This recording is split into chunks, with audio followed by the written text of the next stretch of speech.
Kau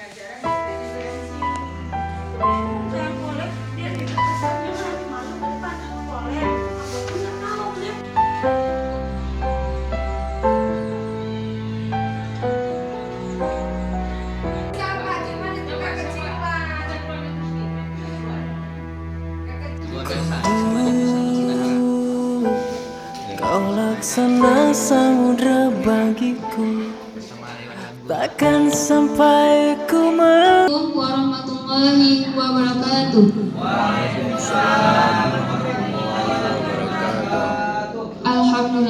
Alhamdulillahirabbil alamin.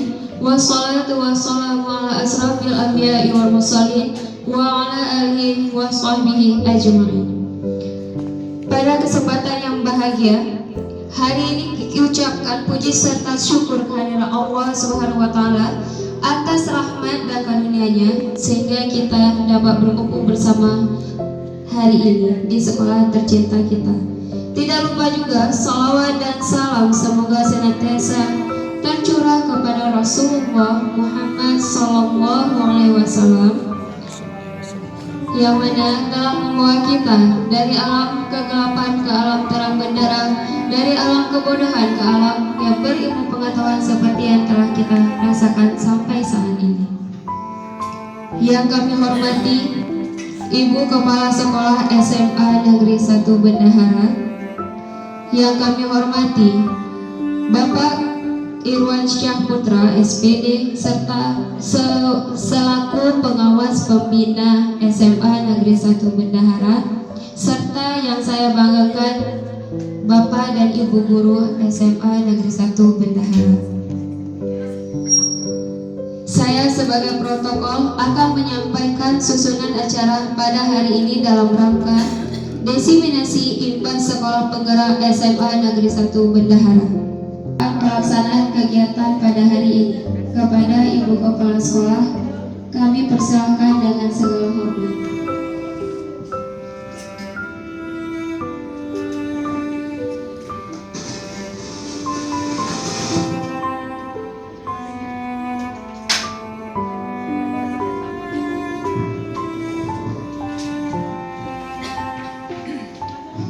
Bismillah. Sangat kita perlukan atau harus kita pahami dalam kurikulum merdeka ini masih banyak hal-hal yang mungkin kita belum semua bisa memahami apalagi menerapkan.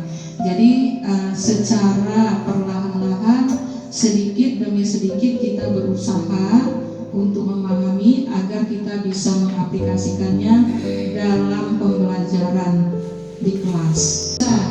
Kita laksanakan dengan sebaik-baiknya, pelan-pelan tapi pasti. Kita semua harus bisa dan terus belajar untuk bisa. Nah, demikianlah arahan dari Ibu. Lebih kurang Ibu mohon maaf. Wabillahi taufiq wal hidayah. Assalamualaikum warahmatullahi wabarakatuh.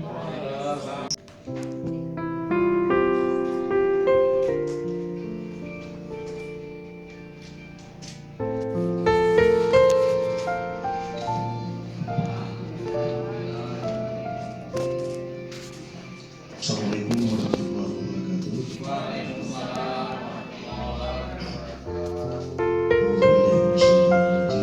Bismillahirrahmanirrahim. Alhamdulillahirabbil alamin hamdan syakirin hamdan na'im innaka antat tawwabur rahim. Rabbana atina fid dunya hasanah wa fil akhirati hasanah wa qina azabannar. Wa sallallahu ala sayyidina Muhammadin wa ala alihi wa sahbihi wa barik wa sallim. Subhana rabbika rabbil izzati amma yasifun wa salamun alal mursalin walhamdulillahi rabbil alamin. Al-Fatihah. Saya hormati Bu Nurhartati sebagai wakil kurikulum serta bapak-bapak dan ibu-ibu guru sekalian yang berbahagia. Jadi pada hari ini kita bertemu untuk berdiskusi, berbincang-bincang ya, mengenai kurikulum merdeka. Karena kurikulum merdeka ini merupakan ya saran dari kepala sekolah supaya diadakan diseminasi implementasi kurikulum merdeka. Jadi ini merupakan pengimbasan program sekolah penggerak. Nah, perlu sebagai yang sudah dilatih penguatan pengawas ya, untuk mendukung program pengimbasan sekolah penggerak ya, tahun depan. Jadi tahun depan semua sekolah penggerak, nggak ada lagi satu sekolah penggerak dia setanggung, tapi ada 27 sekolah semuanya sekolah penggerak. Jadi beban tugasnya sama. Diharapkan sama hasilnya. Jadi Bapak Ibu, untuk itu pada hari ini kita panjatkan syukur kepada Allah Subhanahu wa taala atas nikmat dan karunia yang Allah berikan sehingga pada hari ini kita bisa masih merasakan nikmatnya iman yang baru menyelesaikan sholat, mudah-mudahan bertambah ya. Salawat dan salam kita senyum sajikan ke pangkat baginda Nabi sallallahu alaihi wasallam. Allahumma shalli ala sayyidina Muhammad. Karena bagi yang kurang-kurang imannya ini akan terselamatkan dengan selawat Nabi ini. Ya. Nah, Bapak dan Ibu sekalian, izinkan perkenalkan saya dulu. Nama saya Ahmad Syafwan, yang sudah kenal alhamdulillah. Yang belum kenal saya perkenalkan diri. Ini judulnya dari hulu ke hilir ya. Bapak dan Ibu, sebelumnya saya mohon maaf, tidak bermaksud keberadaan saya di sini untuk menggurui. Kita hanya berbagi sharing pengalaman ya, sharing pengalaman. Ini sebagaimana disampaikan oleh Ibu Kepala Sekolah. Oh ya, Ibu Kepala Sekolah yang saya hormati, lupa nih. Saking seriusnya nih Bu ya. Bapak Ibu para wakil kepala sekolah dan para ibu dan guru.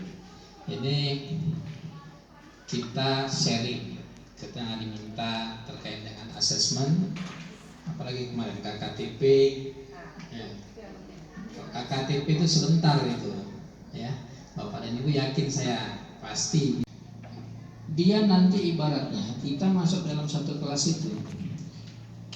Bapak Ibu pernah bawa kendaraan kan?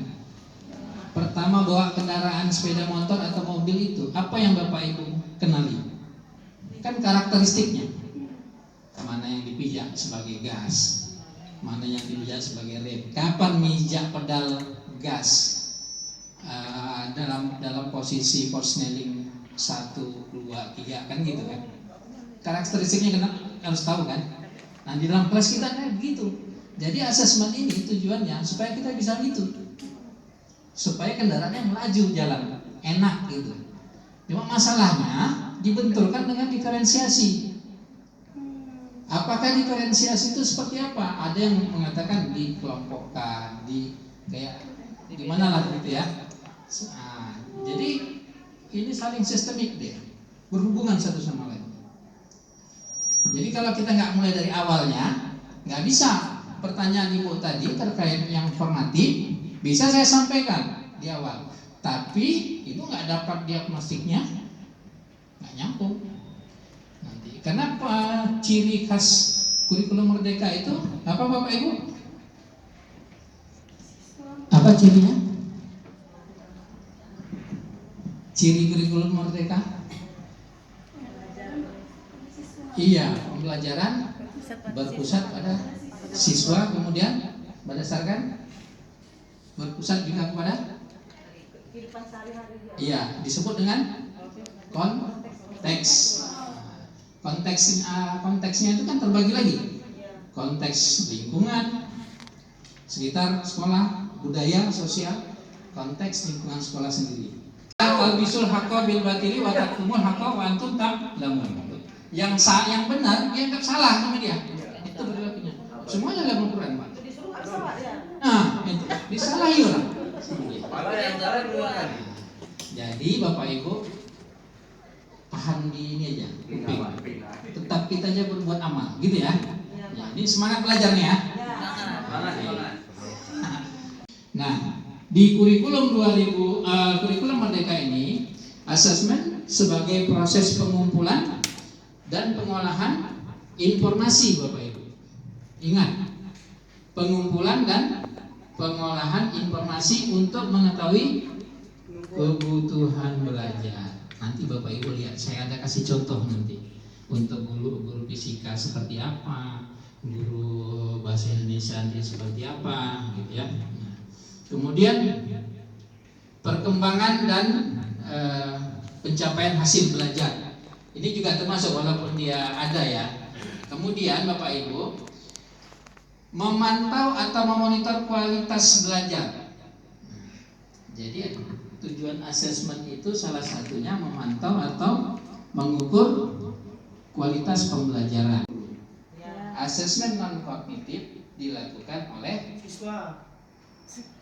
guru BK dan wali kelas.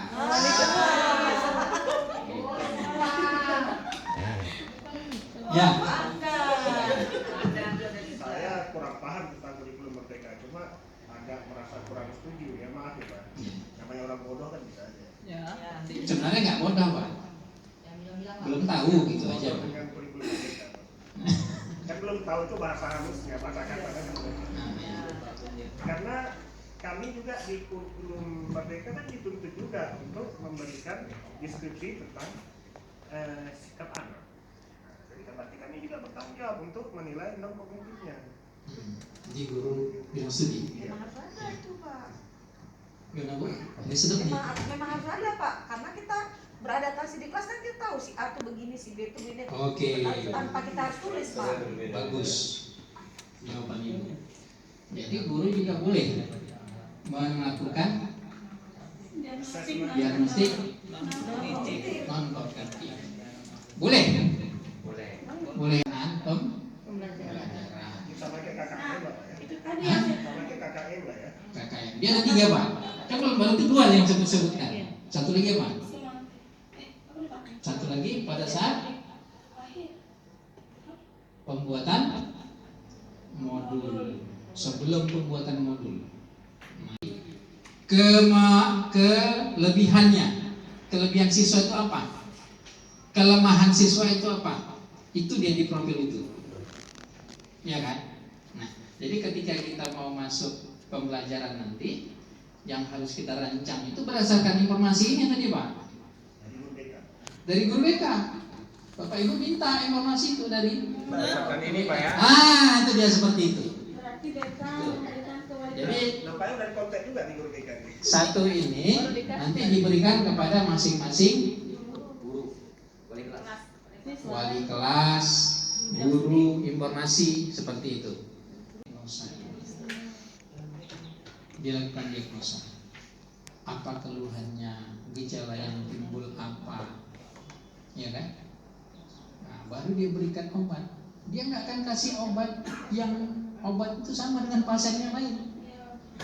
Nah Ibu sekarang ngasih obat kasih pasien ke pasien itu sama nggak semua pasiennya? Pertanyaan.